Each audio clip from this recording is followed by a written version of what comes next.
we were talking about Let's Plays. Yeah, I still don't think they're worthwhile. Like I can understand the necessity of someone trying to find information about the game and then like look at the video and solve problems that way. But that's what walkthroughs are for. You can simply read the same thing. Well, just to kind of fill you guys in, that's what I was kind of talking about before we started recording. It's, sometimes you look at a Let's Play because you are maybe stuck somewhere in a game. You're like, oh my god, how do I do that? So, yes, you could use textual walkthrough, or yes, you could go to video. And then, I think there are uses. Like maybe the game is too hard. Like maybe I want to know what happens in Ninja Gaiden, and I can't beat it. So, like maybe I care about the story a lot, so I want to watch a Let's Play to see what happens. Yeah, but that's like the point of a game, is to play the game. I mean, it's not a movie. If it was a movie, you'd watch the movie. And when it comes down to labeling it as creative content, because technically it is. Technically, yes. The way you play through a game is your own property to a certain extent. Whether or not you're good at it is up for opinion. But when you look at someone who is taking a game and making money off simply playing the game and saying funny things at the same time, referring to someone like Tobuscus or Blue Zephos and their group. Not to say that their stuff's not entertaining, because I do enjoy watching them. When it falls under creative content, it's kind of an issue to me. I mean, they're not creating a whole lot. I mean, they're reacting to a lot of things. Well, how is that any different than, say, I go buy a hula hoop and I record a video of me saying funny things and dancing with a hula hoop? I know your mental imagery is just go places, but really, so if I have a hula hoop and I bought that hula hoop, that's not my creative property. I don't have the copyright for hula hoops, but I'm using a hula hoop. I'm wearing clothing that I did not make myself.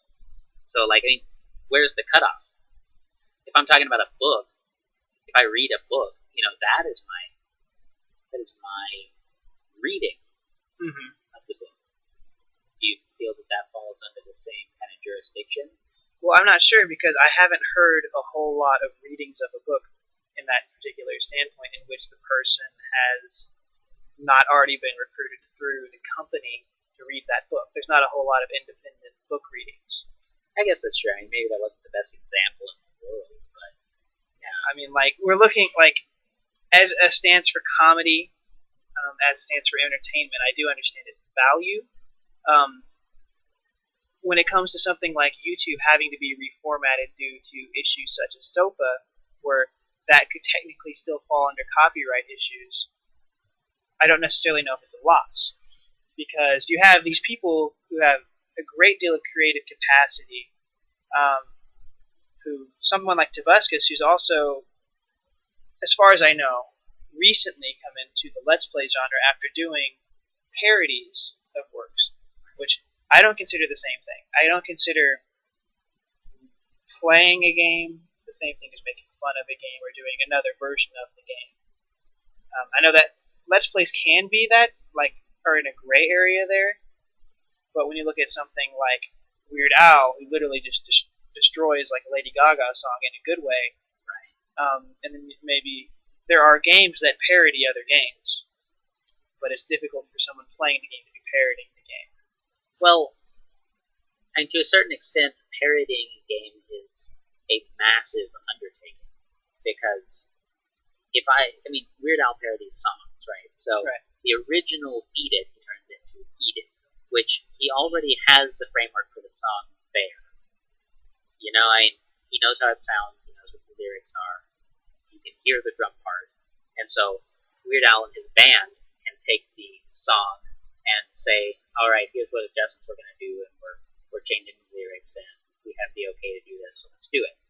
Whereas, if I play, the first example is always Modern Warfare. If I play Modern Warfare 3, and I want to make fun of it, I can't go make Modern Warfare 3 again, real quick to talk about things. I pretty much have to record Modern Warfare 3 and talk over it because I do not have the capacity to go make Modern Warfare only slightly different to make fun of things that I want to parody. You know what I'm saying? Now that's specific to Modern Warfare, but at the same time you have something like Half-Life Real Life Consequences, Right. which is a complete. But that's because you have Gary's mod. Gary's mod is a tool that lets you basically do anything you want with that source engine. That's true. Like now, Modern Warfare doesn't give that availability to people. Most game devs do not offer that kind of thing. I mean, yes, the Unreal 3 development kit thing. I mean, you can play with that. You can make mods, and it's pretty open. And then the source SDK is really good too. But for the most part, most games don't like to do that. And a lot of people who have something to say about a game don't necessarily have any experience making games at all. Mm-hmm. Whereas everyone can talk. Well, yeah, most people can talk. Most people can talk. I just don't know. I agree. Like there is entertainment value in Let's Plays. There is a small place for them. I think it's an unfortunate crutch that YouTube has fallen on. I think when like a Let's Play is on the main page of something, when there are, now understandable, YouTube's broken into sections, so like there's a section that Let's Plays fit into in the front, so people can find it. Sure. But when it comes to game content, there are other things that are being done that aren't just. To an extent, you're not going to get anything new if you play the game.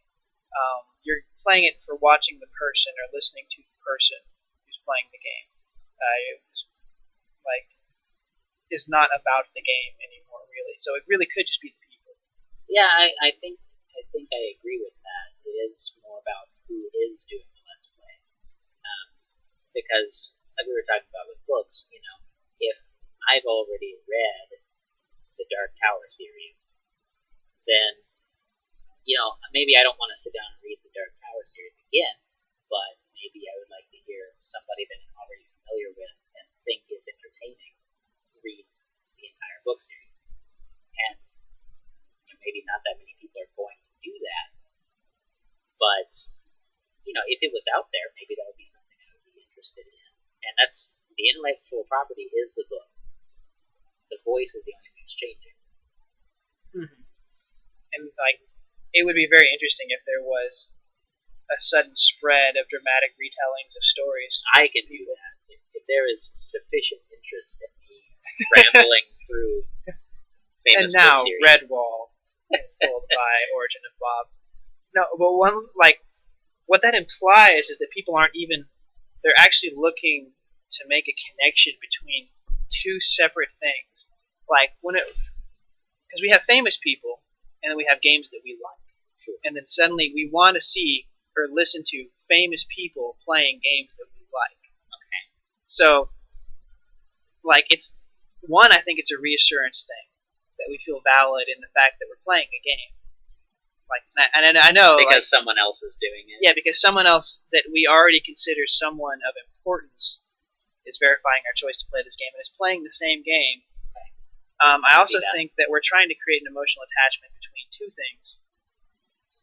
This is I swear, if Kobe Bryant suddenly had a YouTube channel and people found out Kobe Bryant was doing a Let's Play of Assassin's Creed. Maybe he's already. We should look into this. But the view count on that would be ridiculous. Yeah. Because they're like, oh man, this famous person's playing this game I like. Well, and that's more of a novelty. Well, I think. Yes. I mean, it's. I feel like that is still a novelty thing, though. Isn't it still a novelty thing? I mean, the one true, not tricksy side of Let's Plays is when you're actually learning something about the game from them. When you watch Borderlands and they show you the Easter egg of the lamp, or when you watch Day 9's commentary, which is technically a Let's Play, showing you how to be better at StarCraft, showing you how to do a speed run of a game for a competition or something like that. Those are actual intrinsic values you can draw from it as opposed to just entertainment. Sure. A lot of what is getting thrown around out there, I mean, not that I don't enjoy it. I want to make clear that I love listening to Simon and Lewis. Those guys are hilarious. Right. But the Diggy Hole song, as famous as it is, did not develop out of some desire to improve the gaming community in Minecraft. They just wanted to get on there and talk about things. They just wanted to get on there and screw around in Minecraft. And I feel like that as a creative medium is not helping out the YouTube community. Well, and to some extent, what direction does the YouTube community need to go? What is a better direction? Genuine creativity. I feel like those guys, if they weren't, now of course those guys might not have any sort of a relevance at all if they weren't for the internet, and I will acknowledge that. But if they weren't tying themselves to a game like that, and were simply working to create content of completely separate, like, just creation, like just straight up making something. They obviously can do it. I mean, they're able to create this much content. They're able to work this hard over this much time.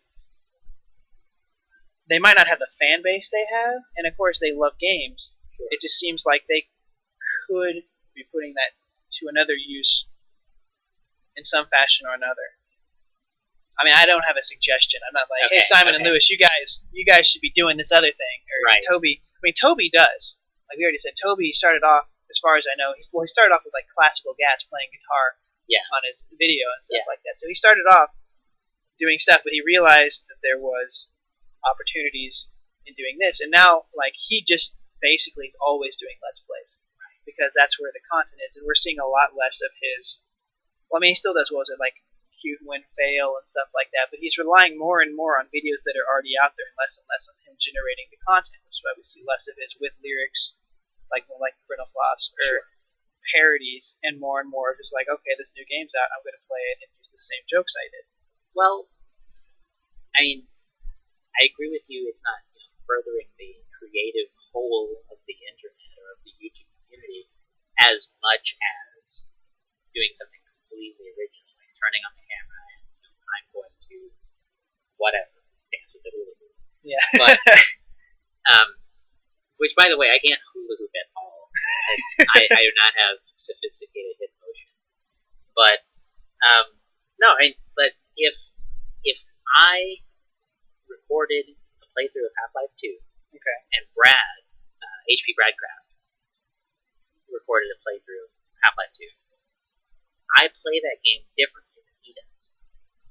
And so in the same way that if I read a book, if I read the Dark Tower series, to stay consistent, even though I've never read those books, if I read those books and then Brad read those books, then would there not be like more merit for some people to listen to one version or the other?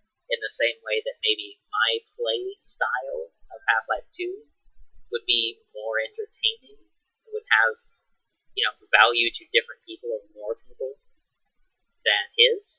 And you understand what I'm getting at? No, yeah, that does make sense. And just in different interpretations can always bring out different aspects of something. It's almost like a market economy kind of thing where what is good should get the most attention.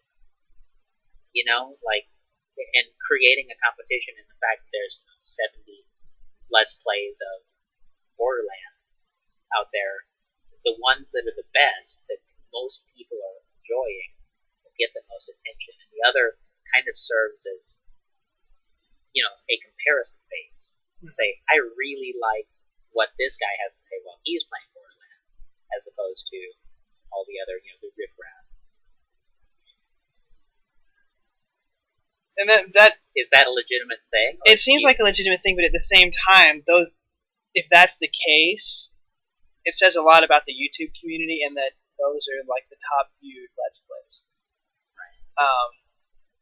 because it seems kind of like the inverse. I mean, if people, I don't know what YouTube is really anymore in a way. Like YouTube was a very, very individual creative thing, and like there's that's still there, sure. Yeah, but there are people.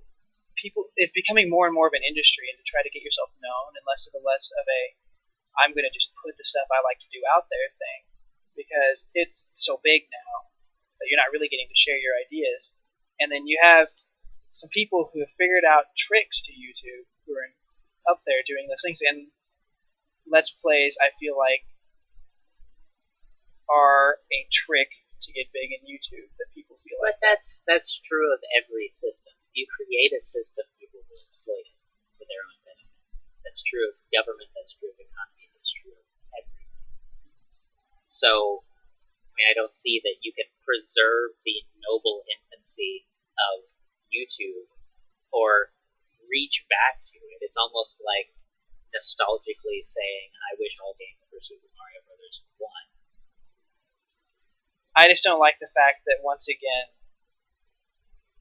individuals who don't have a whole lot of like creative power and a huge fan base have a very difficult time getting their ideas out there versus people who can literally just talk in 3 different voices and play 18 different games will always be on the front page of YouTube. Well, now, of course, you can use them as a medium. You can put your thing on there, and you can get a couple of views from being in their list if they choose to allow that.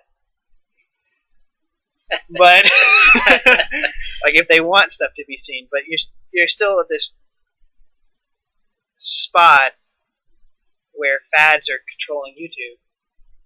And but that's, I mean, you have Corridor Digital and stuff like that. Who are these guys who are producing really cool crap? Don't get me wrong. Yeah. Like you have Corridor Digital, you have Freddie Wong. I don't know. The good computer generated making stuff. Oh, I don't know the name, but yeah. Like, and there's good stuff out there. And then there's just the guy talking over a game. And I guess there's some sort of romantic side of the fact that the guy who's just literally talking over a game can compete with the people who made high budget video things. Yeah, the underdog. But like, it's just quality wise, I don't feel like it requires a whole lot. Now he works a lot, because you can look and see that Toby works a lot, because he's got 6 games going at once he puts up every day. And as someone who, I'll admit it, I did a Let's Play, and having gone through it and stuff, I know how much work goes into it. Just the amount of time after doing that, I'm playing a game I love and stuff like that, I could have done something. Like, musically, I could have learned to do something. Sure, yeah, you could have practiced trombone, or you could have learned a new instrument. I guess trombone is a new instrument. Yeah, trombone's a new instrument for me. Or something, just, it hits that spot for me. It was like, where is the line between effective use of art, or is it art? Is it a game? Is it just... I think that to some extent, I mean, you can't assume that everyone has the same kind of interpretation of, like, you know, what qualifies as art. I mean, certainly, not everyone thinks video games are art, and I think that they are, but other people do not. And so, I mean, it's hard to really even agree, like, globally or even nationally or something, what should qualify as being a creative further. And I know that's kind of what we're arguing about, but just that, you know, not everyone's going to feel bad about spending a lot of time working on Let's Play. Yeah. That bothers me. That bothers me, and I understand that. Because, I mean, to do a Let's Play without having played the game means you're playing the game again. Like, yes. Or you're having to play the game again to have any sort of scope on it. Yes. Because you like it. Otherwise, you're literally just playing a game you've never played before. And there's comedy in that. There's comedy in failure, because that's what the comedy's going to be. But it just... Like, there are games I think are art. Yes. I think Trauma, I think, is an incredibly artistic game and does a lot to further that. And I think anyone who hasn't played that game should play that game. I have not played that game. would like to. And it makes you think. I think games that involve the person who are playing it and make them better are good games, are useful games, and would be considered art, in my opinion. Because I think art evokes something in the person who's watching it. I agree with that. Or participating. Sure. There are a lot of games that don't do that. There are a lot of games that lie more on the side of sports. Sure. I mean, do you include StarCraft with that? Or? Yeah, I wouldn't look at StarCraft as art. Okay. Honestly. Okay. I love StarCraft, and I think as a competitive game and as a mind-shaping experience, it's very good. It's not art. I don't think it was designed to be art. There's art in it. I disagree. I disagree. Disagree? But I don't want to get on that topic yet. At least not right now. Okay. But I don't. I think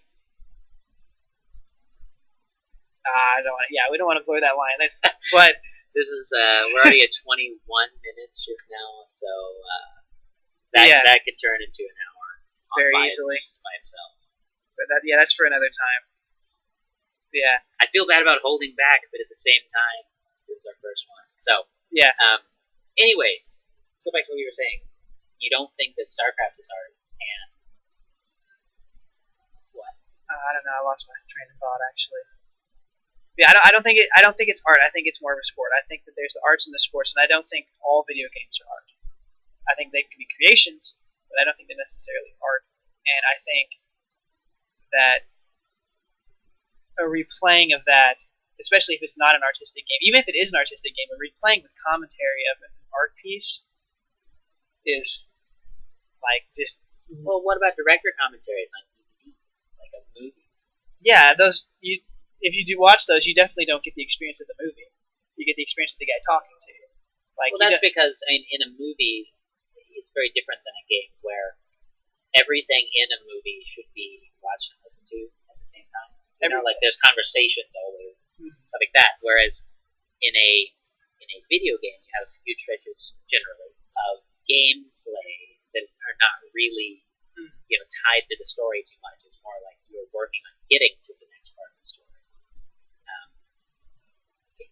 And there are exceptions to that, of course, but if I was going to do a Let's Play of The Longest Journey, that's a point-and-click adventure, and every time you click, you're going to have voice clips. So it would be very, very stupid, and I feel unjust of me to speak over the amazing VO for that game. But maybe during loading screens or something, I would have something to say, like a little tidbit about the game's development. And at that what point, are we really arguing about here? Is it that Let's Plays are not art? They're not contributing to YouTube? I think the Let's Plays are becoming a crutch for YouTube. And the original conflict was if one of those internet censorship laws was to pass, would the removal of those from YouTube benefit or hurt YouTube? I personally think in the case of YouTube, not having Let's Plays on there would bring out a much more creative basis. People would actually have to work to get a spot on YouTube and not rely on because it's becoming too much of a monetized thing, where it's more about being popular to get money, to get sponsored. Yeah, like you don't get onto YouTube because you want to say something. You get onto YouTube because, like, oh my gosh, if I play this one game, all the people who like this one game will also want to watch my video. Right. And then I can do another video on a different game that those people will also like. Well, I mean, like I said earlier, I think that in any system you're going to have people who exploit it. Like, it's just a fact of life. But to me, it doesn't matter. You can have as many bad videos on YouTube as you want, and you can ignore the featured videos. All you have to do is watch the ones that you want to watch, which is what I do. I don't really typically ever subscribe to anyone's channel because I don't want to know what else they've done. I want to find videos that I care about by finding them. And I know that's probably a very uncommon way to handle YouTube, but I typically just favorite individual videos rather than subscribe. Because I don't I mean, that does make sense. If somebody says something funny and I think, haha, that was great, that doesn't mean I want to see everything they ever do. Yeah. So, but I realize that's uncommon. So, that's a good way of doing it, though. I don't know. I don't see YouTube getting worse. Like, of all the sites that would get affected from a censorship act, I think YouTube would actually benefit. Well, when it comes to censorship of copyrighted material. I guess I can see where you're coming from. I don't know if I agree because I really, it's hard for me to fathom the implications of this copyright act because, and really, if SOPA were to pass or Protect IP were to pass, become law, then it's very vague in that we don't know what would happen exactly. Yeah, well, it's just there like is lots of potential for bad things or good things or whatever, but it's just seeming at its strictest if it removed any copyrighted corporate material from YouTube. Right. Almost everything. Yeah, it's almost everything. But there's it would be a very small thing again. It would be a lot of you couldn't do news on there really. It would have to be a lot of people away from YouTube. I feel like people would go to other sites. Well, it would reduce the internet to strictly creative content that was not plagiarized, which is a big thing because most of the internet is simply a repetition of something else somewhere else on the internet. That's what a lot of everything is, really. Like the newest reality TV show is basically just the last one, only with a new framework. It's true. I mean, could you imagine if you just stopped getting crappy reality TV shows because they couldn't do that anymore? Well, number one, I think it's impossible, of course. It's true. Number two, I cannot imagine a world like that because that is not how people work. I mean, to me, I don't think that could happen. And really, you would need more enforcers of the law than people. Yeah. It would have to be like a 2-to-1 ratio, non-law enforcers to law enforcers. Yeah, it's just weird. The act is going to be interesting if anything succeeds. But back the Let's Play thing, I was just say I don't personally believe that YouTube would be worse off with a removal of Let's Plays. Yeah. I think it would be about a third the size it is. Yeah. But I definitely agree. I mean, huge reduction. It's almost more work to take all of those videos down than it would be worth. But that's my opinion. Now, I hope that everyone can hear all of the sounds coming from the rest of the department. Yeah. As long as it's not drowning us out. I doubt it would be. I don't think it would be either. That was almost a bad thing. So, do we want to close down here? I think that we pretty much said what we need to say on the topic. On our sides. Open-ended discussion. What do you think? This isn't going on YouTube, is it? Well, there's no video. It's not a Let's Play. We just put a picture of your face. Just have just like that. That'll get so many views. just your face for 29 minutes, and dialogue. Maybe, why not? Let's see if we can do it. See what happens. I'm just curious because I wanted to say rate, comment, subscribe, but at the same time, what if it's not on YouTube? And that would sound like that. Still comment. Ooh. Yeah, comment anyway, please. This may be on YouTube. This may not be on YouTube. Do the things that are appropriate for the channel at which you see. That was bad at speaking all of a sudden. Just let us know what you think. Yes, please. And have a good night.